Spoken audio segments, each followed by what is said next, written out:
Hello, my name's Michelle Baker and I'm the project manager for the MomaBIZ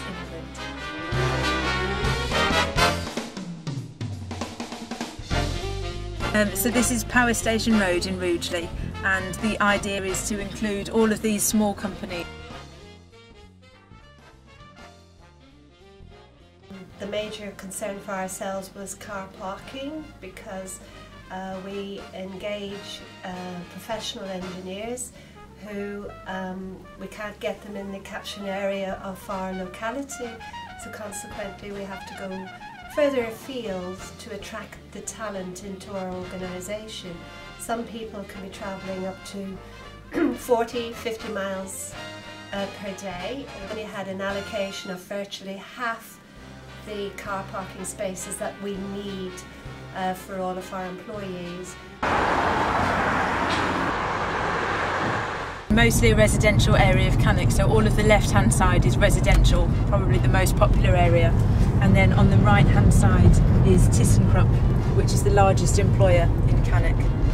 The main problem is that we are a manufacturing organisation with 3 shift working. Our employees live within a 5-6-7 mile radius of the site, but there's no public transport at those times.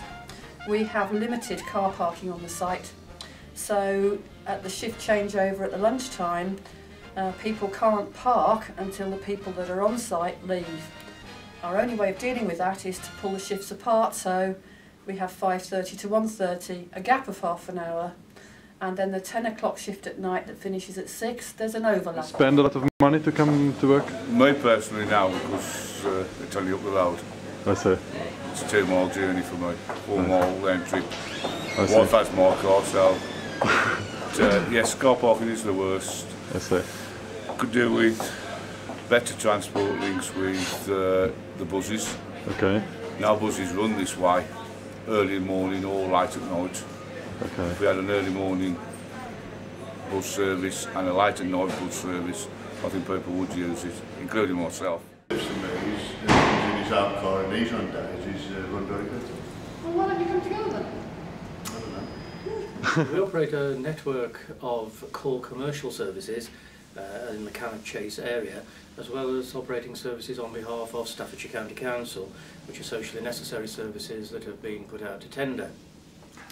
We would like to work with local businesses in the development of bus services to attract workers onto public transport, and we as a business offer a wide range of discounted multi-journey tickets that we feel would be an advantage for local workers and employees. What we have is that there is no connection between the main employment zones and the residential areas, so therefore it's difficult for people to get to a job if they don't have a motor car. We would tend to attract young people who are unemployed, who obviously don't have their own transport.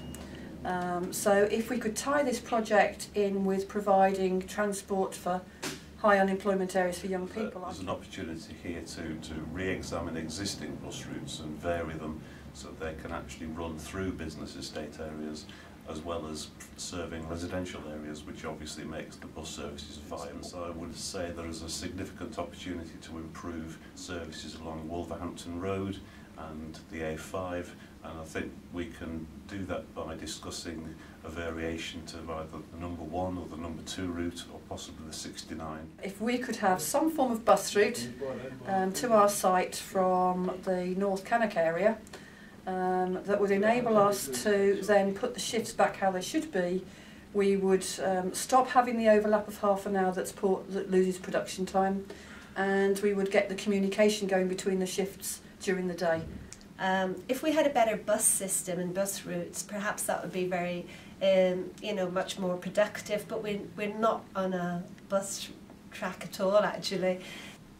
Because there's a lack of funding for major schemes and initiatives, the areas where we can concentrate are information, encouragement, promotion, and my role is to do that within companies, but it's getting the companies to engage, getting the companies to see it as a priority when they've got... At car sharing, and we have tried that, but obviously our employees would like to see some form of incentive.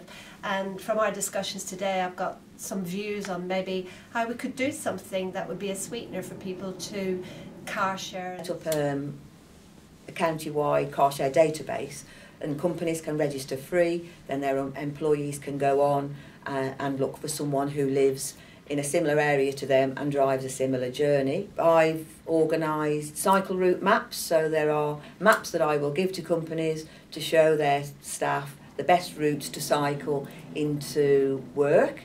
I would encourage the companies, if they haven't got a cycle store, to try and get one installed. They're not a huge cost, but unfortunately I haven't got any money. But I would then offer to help get some cycle training into the company, and also to train cyclists how to maybe change a puncture, and to try and make cycling more fun, more interesting.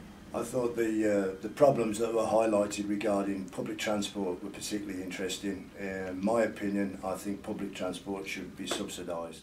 Businesses were two extremes. One business was talking about highly skilled, highly paid workers that were having problems with parking, and the other business was talking about unskilled workers that had problems with public transport. So to that end, I think it covered the whole spectrum. The positive thing that came out of today was that we will be able to work closely with the local authority, the local municipality, and their sustainable travel officer.